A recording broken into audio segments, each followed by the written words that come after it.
All right, welcome back. This is session number 2 in your guide towards church planting. And remember, I'm both mentoring and coaching you.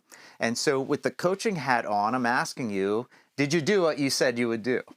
How did it go with the last session? Did you pray the prayer, Lord, teach me to plant churches? And what did God teach you? Hope you have a journal filled with things that the Lord would teach you about planting churches. And did you articulate your call? Did you meet with 10 people and share with them your personal call to plant churches?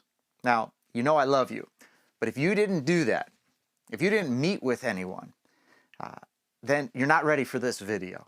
So go back and watch the other video again and put it on your radar to say, you know what, I'm going to make it happen. I'm going to meet with 10 people and I'm going to share my personal call to plant churches.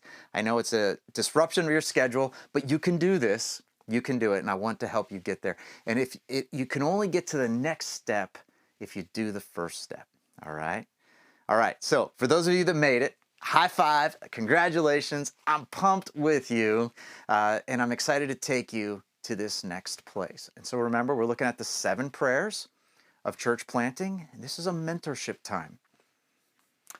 So the second prayer, and the prayer you're going to pray over the course of this month, is where will I plant churches? Where will I plant churches? So for this prayer, you might jump back into your map that you made, but ideally, and in addition to that, you're just gonna sit at the feet of Jesus, and you're gonna say, Lord, in my community, in my region, in my city, where are the places that stir your heart? Where are the people or the needs that you're leading me to? So over the course of this next month, I want you to pray that prayer again and again. Lord, where are you sending me to plant churches? So pull out your journal, and I want you to pray that prayer right now. And so you could think of places, for sure, as you pray. You could also think of pockets of people that have specific needs. You might think of individuals that you know that would make for inroads for the gospel. But ultimately, you just want to begin to record and write down what the Lord is stirring in your heart. So take a minute and do that right now.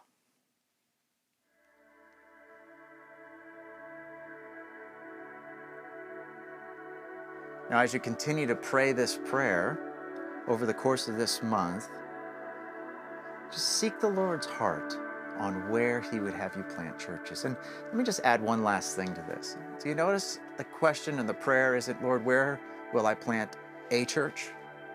No, it's plural.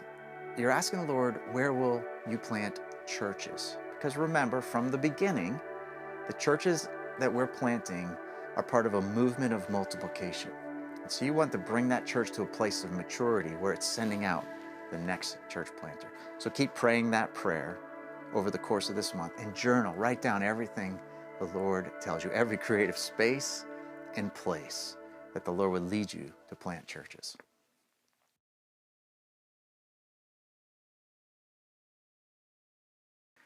All right, the coaching section now is tied to that prayer, right? You're praying, Lord, show me, teach me, lead me to where I'll plant churches. And now here's the objective. Here's the action item. Map it out.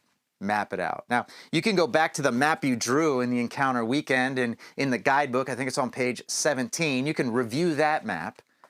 But I'm believing that over the course of this month, as you pray the prayer, asking the Lord where you'll plant churches, the Lord's going to bring greater clarity into the creative spaces and places where churches need to be planted. Maybe the needs of people in your community, the strongholds that are there. Perhaps the Lord will bring individuals to your mind, but begin to create that map. And so that's your assignment as you go, is to draw a map, not just a little quick sketch that you thought about for a couple minutes, but I'm talking day after day, praying this prayer, driving in your community, that you really begin to hone into and narrow down the territory that the Lord would have for you and your part in this movement. And again, remember, you're going to start with one church, but all of our churches are part of a movement of multiplication. And so you're already thinking about how your church will multiply as it comes to maturity and start other churches. And so just begin to map it out. You never know what the Lord will do. Following that section in your guidebook, you'll get to the Speak Out section. And again, there's homework for you to do this month. You can read through Speak Out, study the material. There's some activities to do in there, followed by Discovery Bible studies that I would encourage you to lead someone through as you go through the course of this month. So that's your objectives this month. The mentoring is to pray, ask the Lord, give you clarity on where you'll plant churches. And the objective is to map it out, do some demographic work, understand the needs of your community, begin to put dots on a map, and with great faith say, Lord, I see this vision coming to pass. All right, so I'm cheering you on, and we'll see you in the next session.